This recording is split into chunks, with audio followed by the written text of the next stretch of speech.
हम खुदा की शुक्रगुजारी करते हैं अजीजों आप सबों के लिए जो दूर और नज़दीक से हमारे साथ इस वक्त मौजूद हैं।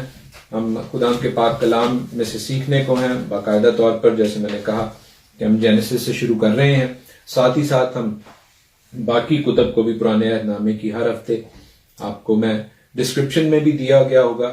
जेनेसिस हम पहले बाब की पहली आयत से छठे बाब की 8वीं आयत तक पढ़ेंगे आज, या पढ़ने का इरादा रखते हैं। ईसाया का 42वां बाब और यूहन्ना की इंजील उसका पहला बाब, इस तीनों लिंक्ड हैं एक दूसरे के साथ। और हम शुरू करेंगे पहले हिस्से को, उसकी कुछ चीज़ों पर हम गौर कर सकेंगे क्योंकि खुदा का कलाम बेशक अमीक है, लेकिन बाकी चीज़ों को, बाकी चैप्टर्स को आप पढ़ें ड्यूरिंग द वीक। और हम कोशिश करेंगे कि during the course of the year, by this time next year around September, हम एटलीस्ट फर्स्ट 5 बुक्स की जो मुताला है उसे कंप्लीट कर सकें। और साथ ही साथ हम जो कलाम का बाकी हिस्सा है पुराने अहदनामे का और नए अहदनामे के भी मुख्तलिफ चैप्टर्स को पढ़ सकें और हमारी बाइबल स्टडी होती रहे। सो कलाम शुरू होता है, पहली आयत जो है हम जेनेसिस 1:1 पैदाइश का पहला बाब पहली आयत पढ़ते हैं, जहां पर लिखा है खुदा ने इब्तिदा में जमीन और आसमान को पैदा किया। आमीन। खुदा ने इब्तिदा में जमीन और आसमान को पैदा किया। लेकिन अजीजों, ये जो हम ट्रांसलेशन पढ़ते हैं उर्दू में या इंग्लिश में, in the beginning God created the heavens and the earth, ये हिब्रू से आई है। सो इसलिए हम हर हफ्ते हिब्रू को पढ़ने की, उसके अल्फाज को पढ़ने की, समझने की कोशिश भी करते हैं। और आज का जो कलाम का हिस्सा है उसमें हम काफी ज्यादा हिब्रू को रेफर भी करेंगे और मैं कोशिश करूंगा कि आपको दिखाऊं, सिखाऊं, बताऊं। पहला वर्ड जो आज बच्चों ने आपको दिखाया भी है, बरेशीत। मैंने बच्चों से रिक्वेस्ट की थी और उन्होंने ये 7 वर्ड्स हैं पहली आयत के हिब्रू में। बरेशीत, बरा, एलोहीम, अलफ्ताफ, हशमायम, वेत, हआरेत्स, यानी इन the beginning he created, Elohim created हशमायम, वेत और हआरेत्स, आसमानों और जमीनों को पैदा किया। अलफ्ताफ जो चौथा वर्ड है हिब्रू में, उसकी कोई ट्रांसलेशन नहीं है। हम इंग्लिश में और उर्दू में उसको देखते नहीं हैं, लेकिन ओरिजिनली हिब्रू में लिखा हुआ है। उसका क्या मतलब है उसके हवाले से मुख्तसरन देखेंगे, सीखेंगे। लेकिन जो पहला वर्ड है बरेशीत, हिब्रू में ओरिजिनली जब हम हिब्रू मैन्यूस्क्रिप्ट्स को देखते हैं तो बेत जो है पहला अल्फाबेट है इस वर्ड का, इस लफ्ज का, बरेशीत का, वो बड़ा आया है। It's much bigger. क्यों बिगर है और क्यों बेत से स्टार्ट हुआ है, क्यों अलिफ से स्टार्ट नहीं हुई बाइबल? अलिफ से स्टार्ट हो सकती थी बाइबल, बहुत से लोग सवाल करते हैं। एलोहीम से स्टार्ट हो सकती थी, अलिफ से, लेकिन बेत से क्यों स्टार्ट हुई है? इसके हवाले से हम खुदा के पाक कलाम में से कुछ भेदों को सीखेंगे। बेत, हर वर्ड जो है, हर अल्फाबेट जो है हिब्रू में आप जानते हैं, जो रेगुलर सीख रहे हैं, कितने अल्फाबेट्स होते हैं बेटे हिब्रू के?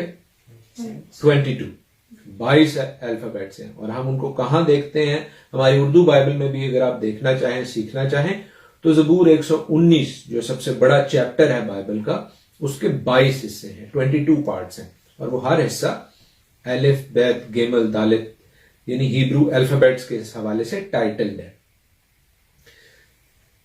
जो बैत से शुरू होने के हवाले से बात है, इन तमाम हरूफ तहज्जी, तमाम अल्फाबेट्स से कुछ ना कुछ वर्ड्स भी बनते हैं।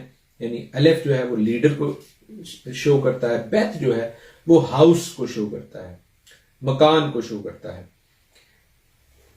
तो बैत से, मकान से क्यों ये बात शुरू हो रही है? और इसके हवाले से खुदा के कलाम को सिखाने वाले, समझाने वाले जो बुजुर्ग हैं, जो मुफस्सरीन हैं, वो इस बात पर मुत्तफिक हैं कि खुदावंद ने बाइबल का आगाज जो किया है, जो इस तमाम कायनात का आगाज किया है, वो जो बैत, जो अल्फाबेट बैत है, उससे इसलिए किया है। हरूफ तहज्जी में से बैत से क्यों शुरू किया है? क्योंकि वो घर को शो करता है, मकान को नहीं बल्कि घर को। खुदावंद हमारे साथ फैमिली की तरह रहना चाहता है। वो इस घर में, उसने ये कायनात बनाया किसके लिए? मेरे और आपके लिए, ताकि हम और वो एक घर की तरह, एक फेलोशिप की तरह रह सकें। इसीलिए बार बार वो कोशिश करता है कि हम उसके साथ रहें। उसने आदम और हव्वा को बनाया और वो उनके साथ फेलोशिप करता था, अनटिल आदम और हव्वा ने गुनाह किया और वो बाग अदन से निकाले गए। उसने अपने बेटे को भेजा, क्यों? ताकि वो आसमानी कनेक्शन और जो जमीनी कनेक्शन है उसको दोबारा जोड़ सके। और अजीजों, हम जानते हैं कि इन दी एंड भी, बाद में भी, खुदावंद का खैमा आदमियों के बीच क्यों है? ताकि वो हमारे साथ सुकूनत करे। That is the whole point. फिर हम देखते हैं अजीजों कि जो वर्ड है बैत, अगर हम यहां पर इसको सेपरेट कर दें तो जो बाकी वर्ड है रेशीत, बैत अलहदा है और रेशीत अलहदा है। बैत एक प्रेपोजिशन भी है, जिस तरह हम इंग्लिश में इन या बाय वगैरह पढ़ते हैं। और रेशीत एक पूरा वर्ड है जिसका मतलब है फर्स्ट फ्रूट्स, पहला फल। तो बैत रशीद के थ्रू पैदा हुई। घर किसके तवस्सुत से आ रहा है? रशीद, पहले फल के हवाले से। और पहला फल कौन है? हमारा खुदावंद यीशु मसीह। सो जो कायनात बनी है, ये जो घर बना है, ये किसके तवस्सुत से है? खुदावंद यीशु मसीह के तवस्सुत से। इसीलिए हम यूहन्ना की इंजील में पढ़ते हैं, उसका पहला बाब और पहली आयत, जॉन्स गॉस्पेल चैप्टर 1 वर्स 1, जहां पर जॉन बड़ा क्लियरली कहता है कि इब्तिदा में कलाम था और कलाम खुदा के साथ था और कलाम खुदा था। इब्तिदा में कलाम था, यानी बैत जो है उसके साथ रशीद था, पहला फल था। और तब वो कहता है कि कलाम खुदा के साथ था, कलाम खुदा था, यही इब्तिदा में खुदा के साथ था। सब चीजें इसके वसीला से पैदा हुई, सब चीजें इसके वसीला से पैदा हुई। और जो कुछ पैदा हुआ है उसमें से कोई चीज भी उसके बगैर पैदा नहीं हुई। आमीन। और इस बात को पौल, मुकद्दस पौलुस रसूल रब्बी शाऊल जो है, वो कुलसियों के खत में उसके पहले बाब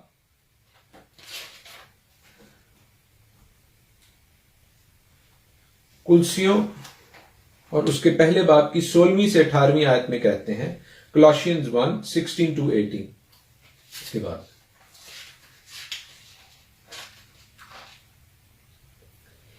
16-18, क्योंकि उसी में सब चीजें पैदा की गई, आसमान की हों या जमीन की। उसी में सब चीजें पैदा की गई।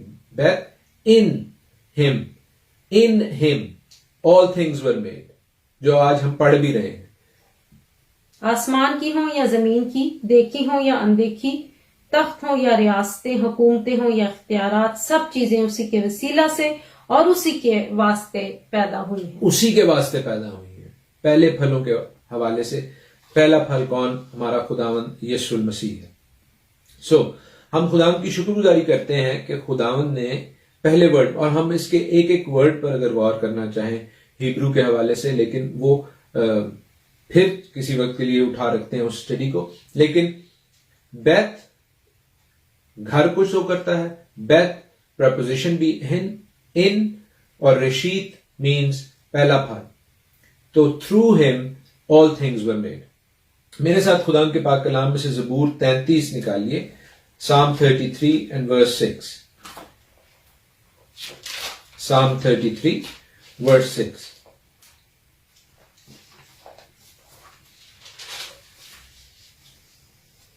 आसमान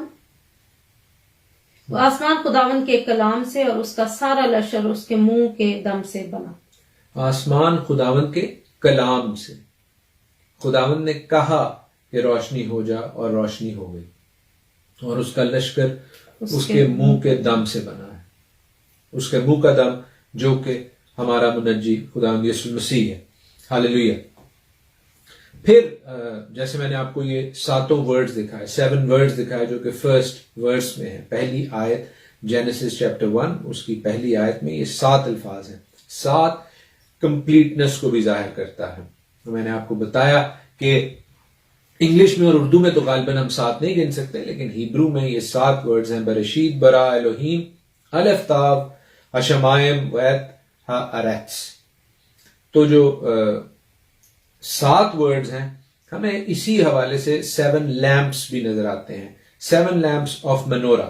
जिस तरह ये मनोरा जो हैकल में मौजूद होता था, 7 चिरागदान, और ये 7 वर्ड्स इन 7 चिरागों के हवाले से हैं। और दरमियान में जो चौथा लफ्ज है, 4th जो वर्ड है, वो है अलिफ्ताब, जिसके हवाले से मैंने आपको बताया कि कोई ट्रांसलेशन नहीं है। बरशीत, बरा, एलोहीम, अलिफ्ताब, हशमायम, वेत, हारेत्स। तो जो चौथा वर्ड है उसकी कोई ट्रांसलेशन नहीं है, क्योंकि अलिफ्ताब के हवाले से कोई ट्रांसलेशन नहीं की जाती। लेकिन हम जानते हैं कि अलिफ्ताब, अलिफ जो है वो पहला अल्फाबेट है, ताब जो है वो आखिरी अल्फाबेट है हिब्रू अल्फाबेट्स का।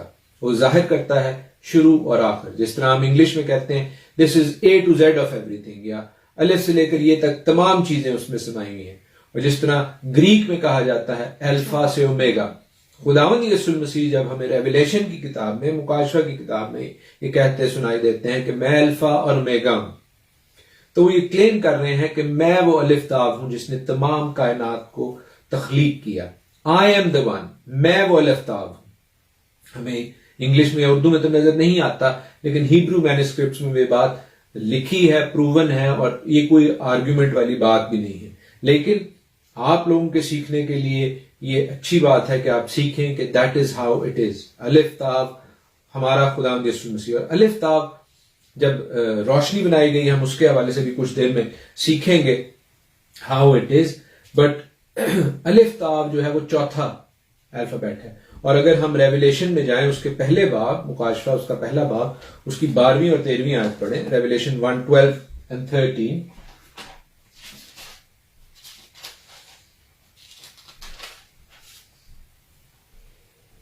मैंने उस आवाज देने वाले को देखने के लिए मुंह फेरा जिसने मुझसे कहा था, और फिर कर सोने के 7 चिरागदान देखे, और उन चिरागदानों के बीच में आदमजाद सा एक शख्स था जो पांव तक का जामा पहने और सोने का सीना बंद सीना पर बांधे हुए था।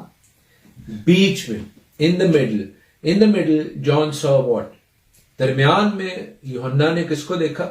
आदमजाद को, खुदावंद यीशु मसीह को देखा, जो क्या पहने हुए था? पांव तक का जामा पहने और सोने का सीना बंद सीने पर बांधे हुए था। आमीन। He was clothed with this wonderful attire, जिसके हवाले से ज़बूर 104 में, साम 104 में लिखा है, साम 104 वर्सेस 1 and 2। ऐ मेरी जान, तू खुदावन को मुबारक कह। ऐ खुदावन मेरे खुदा, तू निहायत बुजुर्ग है, तू हशमत और जलाल से मुलब्बस है। किससे मुलब्बस है? हशमत और जलाल से मुलब्बस है। तू नूर को पोशाक की तरह पहनता है और आसमान को साहिबानों की तरह तानता है। तू नूर को पोशाक की तरह पहनता है। वो नूर जो खुदावंद ने पहले दिन बनाया, पहले दिन उसको मिला, वो नूर खुदावंद यीशु मसीह के गिरदा गिर्द है। कैसे है? मेरे साथ देखिए, हम खुदावंद के पाक कलाम में से इस बात को देखने की, सीखने की कोशिश करते हैं। जेनेसिस 1:3-5 हम पढ़ेंगे। और खुदा ने कहा कि रोशनी हो जा, और रोशनी हो गई। खुदा ने कहा कि रोशनी हो जा।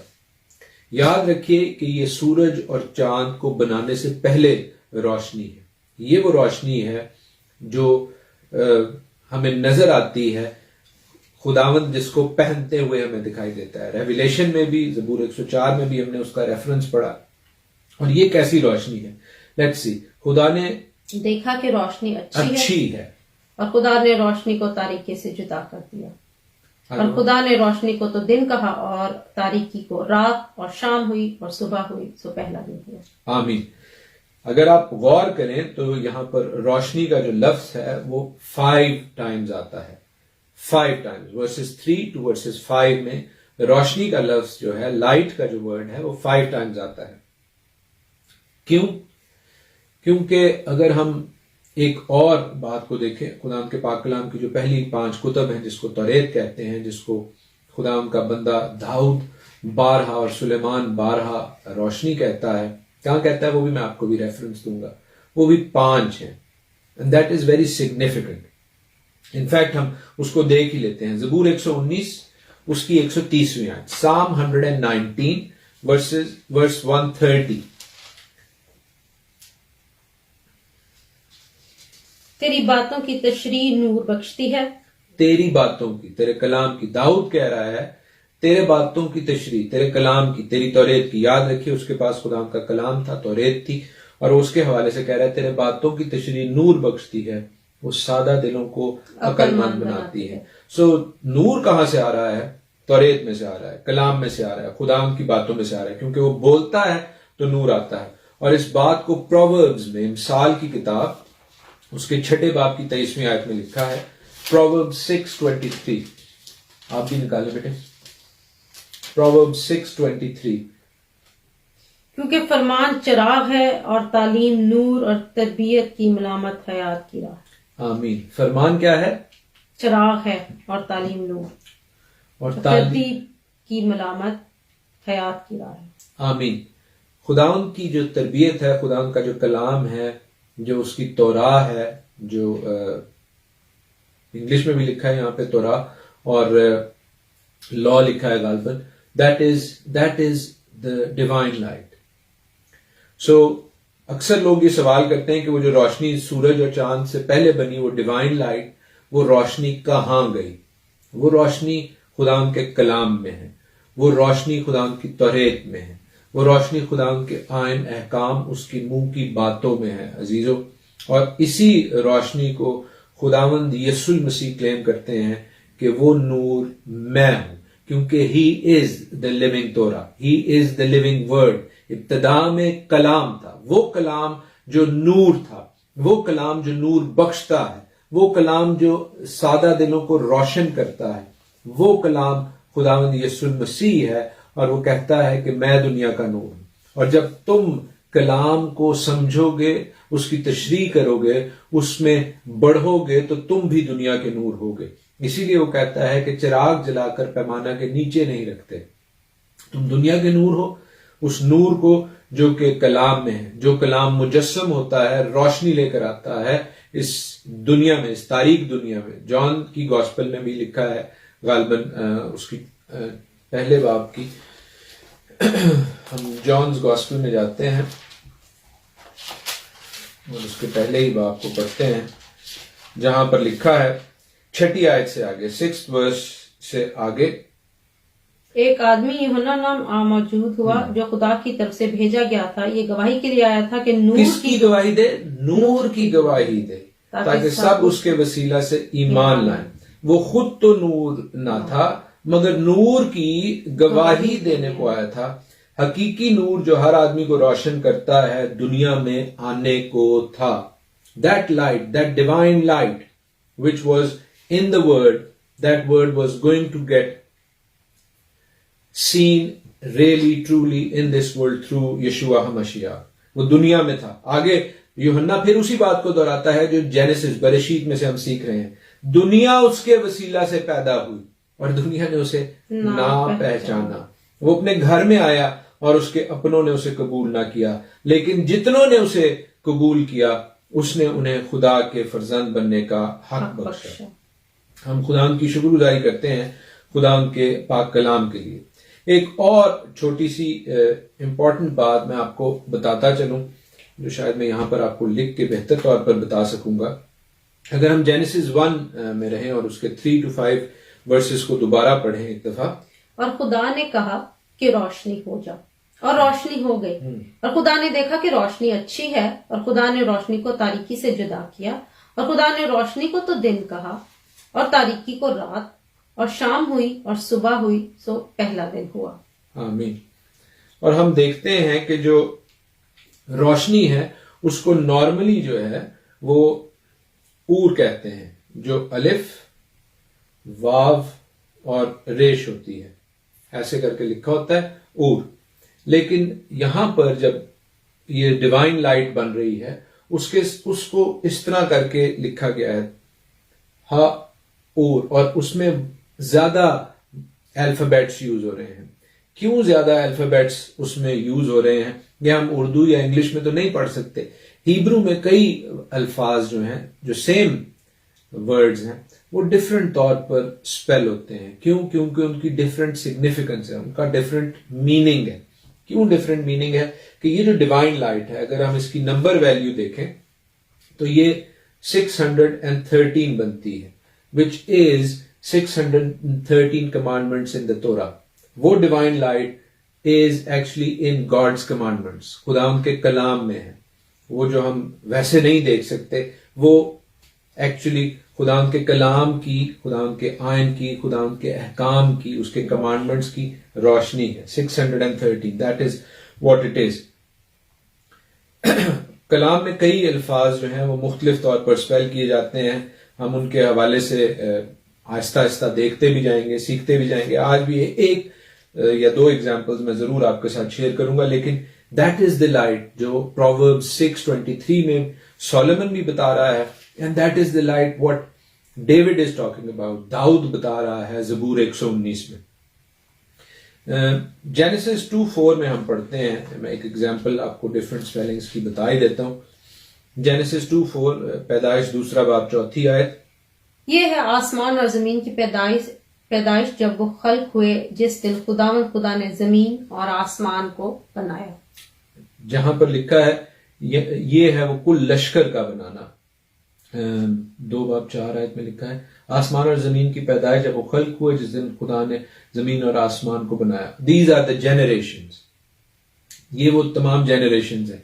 इंग्लिश में जेनरेशंस है, तमाम तख्लीक है, यहां पर तमाम खलकत है उर्दू में, और हिब्रू में इसको तौलदोत कहते हैं। लेकिन तौलदोत जिस तरह स्पेल किया जाता है, मैं हिब्रू में भी आपको दिखा तो नहीं सकता, लेकिन ये तौलदोत जो है ये जेनेसिस 5:1 तक जाते हुए, जो पैदाइश 5 बाब 1 आयत है, वहां पर इसके स्पेलिंग्स डिफरेंट हो जाते हैं। 5 बाब 1 आयत में लिखा है, ये आदम का नसबनामा है, जिस दिन खुदा ने आदम को पैदा किया तो उसे अपनी शबी पर बनाया।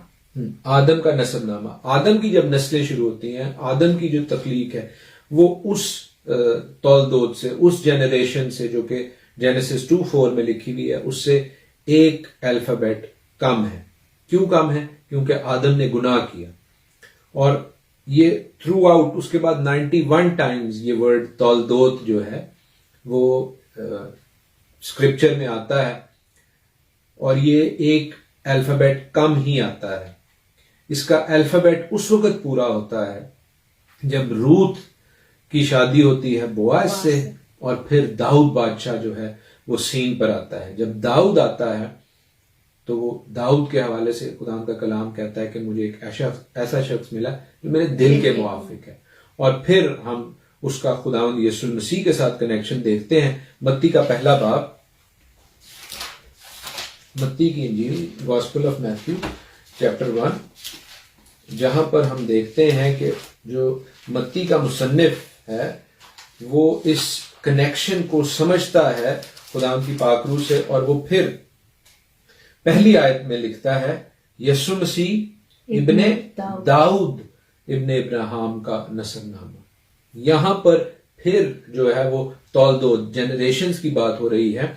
और क्यों दाऊद के साथ उसको लिंक किया जा रहा है? क्योंकि दाऊद के साथ एक परफेक्ट कनेक्शन बनता है। दाऊद वो शख्स था जिसकी वजह से हम देखते हैं कि खुदावंद ने फिर इसराइल पर रहम किया, उसको जोड़ा, इकट्ठा किया। अगरचे सुलेमान और बाद में रुबहाम के बाद में वो अलहदा हो जाते हैं, लेकिन दाऊद खुदावंद के दिल के बहुत करीब था, और दाऊद की वजह से बारहा हम देखते हैं कि यीशु मसीह को भी इब्ने दाऊद कहकर पुकारा जाता है।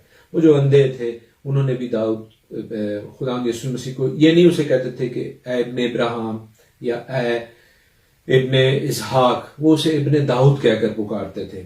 इब्ने दाऊद खुदावंद यीशु मसीह का टाइटल था, मसाया, प्रॉमिस्ड मसाया का टाइटल था कि वो दाऊद की नस्ल से होगा।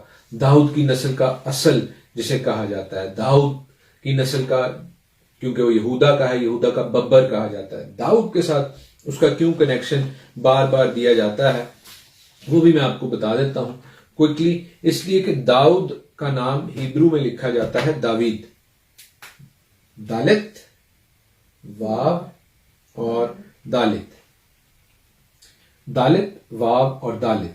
और अगर हम, जिस तरह मैं नंबर्स की बात कर रहा हूं, और इसको देखें आप, 464, ये जो नंबर वैल्यू, जिस तरह हम रोमन्स में देखते हैं x हो तो वो 10 होता है, v हो तो वो 5 होता है, इसी तरह हिब्रू लेटर्स के भी नंबर्स होते हैं। तो इन नंबर्स को ऐड करें तो टोटल नंबर दावीद का क्या बनता है? 14 बनता है। और इसीलिए बारहा, अगरचे हम देखते हैं कि मत्ती की इंजील में इब्राहिम का जो नस्लनामा और फिर दाऊद का नस्लनामा है, मत्ती बारहा उसको जो कहता है 14 नस्लें हुई, 14 नस्लें हुई। क्यों ऐसा कहता है? इसलिए कि उस दाऊद के लिंक को, दावीद के लिंक को जोड़ना चाह रहा है कि ये उस लिंक से आया है जहां पर नस्लनामा खुदावंद की नजर में कंप्लीट है। So these are few nuggets, जिसे कहना चाहिए हिब्रू के हवाले से, इब्रानी के हवाले से। शायद कुछ लोगों के लिए ये डिफिकल्ट हो, इसलिए गुड न्यूज है, अच्छी बात यह है कि आप इस वीडियो को बार बार देख सकते हैं और बार बार सुन सकते हैं, सीख सकते हैं। अगर कोई सवाल हो तो you can always ask as well. हमारे कांटेक्ट आप कर सकते हैं थ्रू फेसबुक और यूट्यूब जैसे भी। सो हम देखते हैं उस रोशनी को जो यहाँ पर बनती है, और भी बहुत सी चीजें हैं जिनको हम सीख सकते हैं। मैं कोशिश करता हूं कि कुछ बातों को मुख्तसरन आपके साथ शेयर कर सकूं। हम सब्बत के हवाले से पढ़ चुके हैं, मैं उस बात को तो नहीं दोहराऊंगा। हाँ, जो आदम की तख्लीक हो रही है उसमें एक बात आपको बताता चलूं कि आदम की जो तख्लीक है वो अजीब तौर पर है। लिखा है कि दूसरे बाब की साथियां, जेनेसिस 2:7, और खुदा ने उस जमीन की मिट्टी से इंसान को बनाया और उसके नथनों में जिंदगी का दम फूंका तो इंसान जीती जान हुआ। तब इंसान एक लिविंग सोल बना। किस मिट्टी से बनाया? जमीन की मिट्टी से बनाया। जमीन की मिट्टी को कहते हैं आदमा, और आदमा से निकला है आदम। और अदमा या अदूम जो है वो लाल रंग को भी कहा जाता है, इसलिए रेड क्ले को जो है वो उससे इंसान बना और उससे आदम बना। दम, दाल और दालित और मीम जो है वो लाल रंग को, खून को भी जाहिर करती है। इंसान में खून भी होता है। अलिफ, दालित और मीम 3 हरूफ तहज्जी हैं, अल्फाबेट्स हैं आदम के। और ना सिर्फ उसमें खून भी है, बल्कि मीम अगर इंडिविजुअली देखें तो हमें मिट्टी भी नजर आती है, खून भी नजर आता है, और मीम जो है वो पानी को जाहिर करता है। And we all know that as humans we are 70% made up of water as well. So Hebrew को समझना जो है वो इंसान के डीएनए को समझने में भी मदद देता है। अगर पहले 2 अल्फाज को भी देख लें, अलिफ और दालित, आद को, तो वो फॉग को, बुखारात को, वेपर्स को जाहिर करता है। और याकूब कहता है कि इंसान की हैसियत क्या है? बुखारात की हैसियत है। So it's a complete word study about Adam as well. और फिर हम आदम के हवाले से देखते हैं कि उससे हव्वा बनाई गई। हमने आदम और हव्वा और उनके तनाज़र में सेपरेट प्रोग्राम्स भी किए हुए हैं। सो मैं उस चीज को तो दोहराऊंगा नहीं, लेकिन हम देखते हैं कि इंसान नाफरमानी करता है। हव्वा और फिर बाद में आदम उस फल को खाते हैं जिसे खुदावंद ने खाने से मना किया था, और खुदावंद की नाफरमानी पर देयर आर कॉन्सिक्वेंसेस। वो अदन से निकाले जाते हैं, और वो जब जमीन पर आते हैं अदन से निकाले जाने के बाद अपनी फैमिली बढ़ाते हैं, तो पहले कायन पैदा होता है और फिर हाबिल, और फिर कायन और हाबिल का वाकया है जहां पर हम देखते हैं कि कायन हाबिल को मारता है। और खुदावंद वहां पर भी वही वर्ड दाम जो मैंने आपको बताया, खून को जाहिर करता है। खुदावंद कहते हैं कि तेरा भाई हाबिल कहाँ है? उसने कहा मुझे मालूम नहीं, क्या मैं अपने भाई का मुहाफिज हूं? उसने कहा कि तूने ये क्या किया? तेरे भाई का खून जमीन से मुझको पुकारता है, दम आदमा से मुझे पुकारता है। That is what God was saying. और उसके बाद वही जमीन जो है वो काइन के लिए अपनी पैदावार नहीं देती। That is how things roll. Cain की आगे नस्ल पैदा होती है, आदम की नस्ल बढ़ती जाती है। एक बात जो मैं आपको बताना चाहता हूं 4th चैप्टर के एंड में है, जहां पर लिखा है कि सेथ के हाथ से भी एक बेटा पैदा हुआ। जेनेसिस 4th चैप्टर उसके आखिर में लिखा है, अनूस रखा उस वक्त से लोग यहोवा का नाम लेकर दुआ करने लगे। That is actually poor translation. वो यहोवा का नाम लेकर कर्स करने लगे थे, प्रोफेन करते थे वो खुदा के नाम को, खुदा के नाम और को बिगाड़ने लगे। और इसी चीज में वो फिर आगे बढ़ते हैं। 6ठे बाब में हम देखते हैं कि इंसान की बदी जब बढ़ती है, किस चीज की इंसान रूए जमीन पर आदमी बढ़ने लगे, किस चीज में? प्रोफेनिटी में। अगेन वहां पर क्लियर नहीं है, लेकिन अगर हम उसको पढ़ें और मजीद कमेंट्रीज को देखें तो हमें पता चलता है वहां पर खुदा के बेटों और आदमी की बेटियों का जिक्र है। उस हवाले से भी हम डिटेल प्रोग्राम कर चुके हैं, हम उस बात को सीख चुके हैं। लेकिन हम देखते हैं कि खुदावन जो है वो इंसान को बनाने से मलूल होते हैं।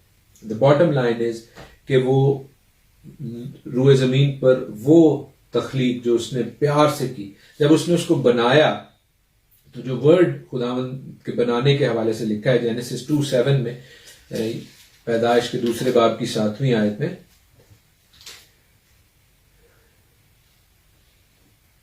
कि मिट्टी से इंसान को बनाया। दैट इन उसकी अगर हम वर्ड स्टडी करें तो वहां पर हमें 2 हाथ नजर आते हैं। खुदावंद ने अपने दोनों हाथों से इंसान को बनाया। जब हम उसी वर्ड को बनाने के हवाले से बाकी चीजों के तनाजर में देखें तो वहां पर एक अल्फाबेट कम हो जाता है। यही मैं बात बताने की कोशिश कर रहा हूं कि हिब्रू से हमें कई बातों का पता चलता है। और जिस तरह खुदा इंसान को बनाने में इन्वॉल्व था जी जान से, उस तरह बाकी चीजों को उसने उतने उस तरह नहीं बनाया। इसीलिए हम ज़बूर 8 में पढ़ते हैं कि इंसान क्या है, क्योंकि तूने उसे एलोहीम से कुछ ही कमतर बनाया है। फरिश्तों से, जिसे लिखा है फरिश्तों से कुछ ही कमतर बनाया है।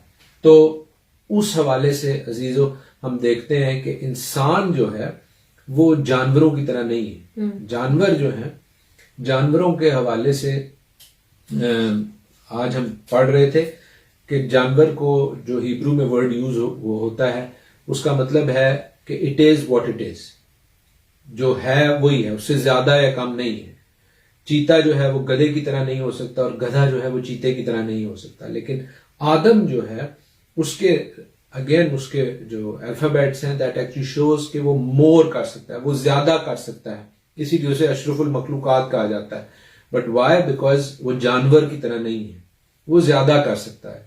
हम उस नूर को हासिल कर सकते हैं जो खुदावंद यीशु मसीह है, जो जिंदा नूर है, जो खुदावंद के पाक कलाम को जाहिर करता है, जो खुदावंद की तौरीत को, खुदावंद के आयन को, खुदावंद के अहकाम को जाहिर करता है, ताकि हम भी वो नूर बन सकें जो कि खुदावंद ने कहा है कि तुम हो। क्यों? क्योंकि हम जानवरों की तरह नहीं। इसीलिए खुदावंद का कलाम ज़बूर 32 में कहता है, ना हो घोड़ियां खच्चरां वांग तू, तुम घोड़े या खच्चर की माने ना बनो जिनको समझ नहीं, जिनको काबू में रखने का साज दहाना और लगाम है, वरना वो तेरे पास आने की भी नहीं। सो खुदावंद कहते हैं कि तुम घोड़े या खच्चर की माने ना बनो। कलाम को पढ़ो, इसे समझो, इसमें आगे बढ़ो, उस रोशनी को हासिल करो जो रोशनी मैंने इस कलाम में रखी है। Because this word is light, divine light, इलाही रोशनी है। और वो इलाही रोशनी अजीजों हमें, मुझे, आपको मुयस्सर है कि ना सिर्फ हम अपने लिए उसको इस्तेमाल करें बल्कि दूसरों को भी दिखाने वाले हों। अगर दूसरे उस रोशनी को नहीं देख रहे तो हम अपनी उस ब्लेसिंग को हासिल करने से कासिर हैं। कैसे हासिल कर सकते हैं? कलाम को पढ़ें, that is the first thing. उसमें आगे बढ़ना खुदावंद हमें जरूर मौके देते हैं। इस हफ्ते के लिए जैसे मैंने लिखा है डिस्क्रिप्शन में भी, जेनेसिस, आइजाया, जॉन, इनको पढ़ें। इस वीडियो को अगर आप बार बार देखना चाहते हैं, देखें, सीखें, कुछ सवालों से पूछें। खुदावंद आपको अपने पाक कलाम से बरकत बख्शे, आमीन।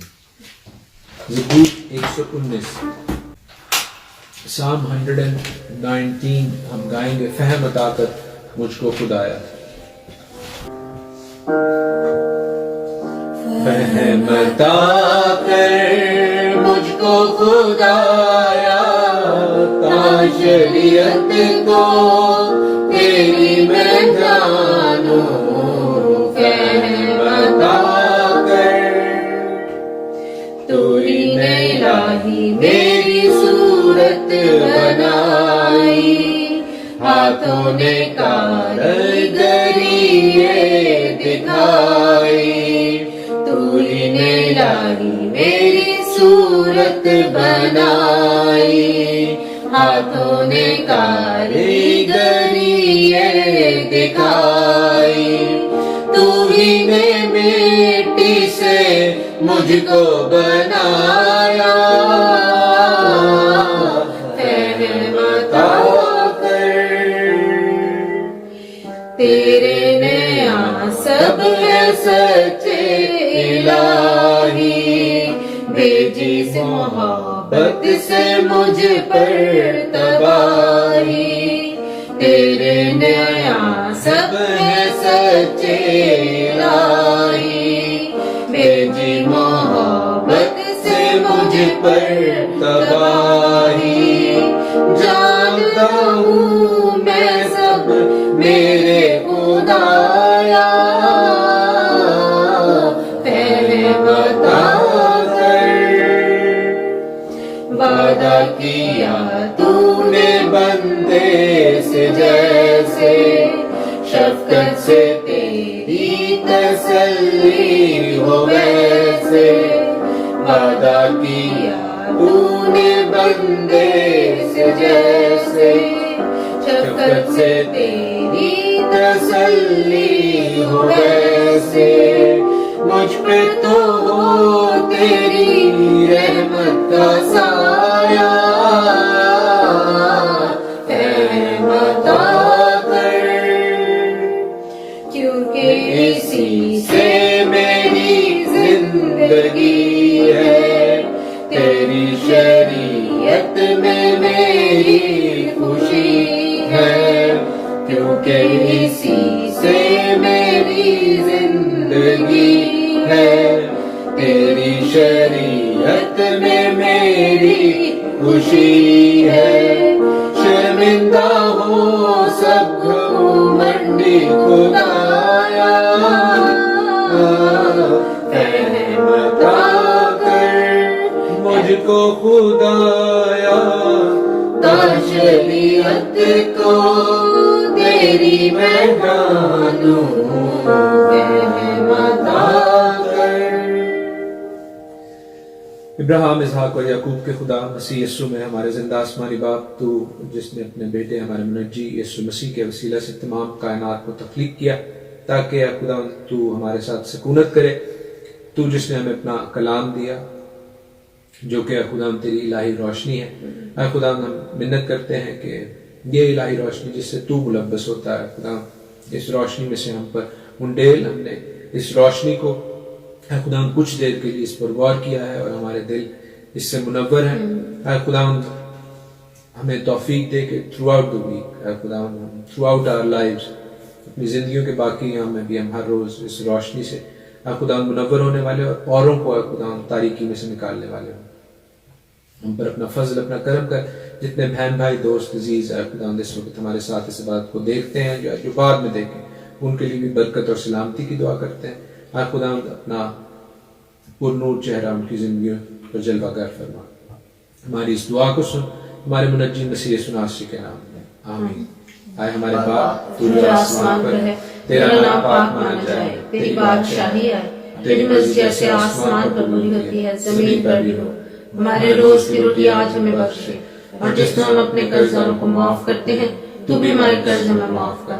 हमें आजमाइश में ना पड़ने दे, बल्कि बुराई से बचा, क्योंकि बादशाही और कुदरत और जलाल हमेशा तेरे। आमीन।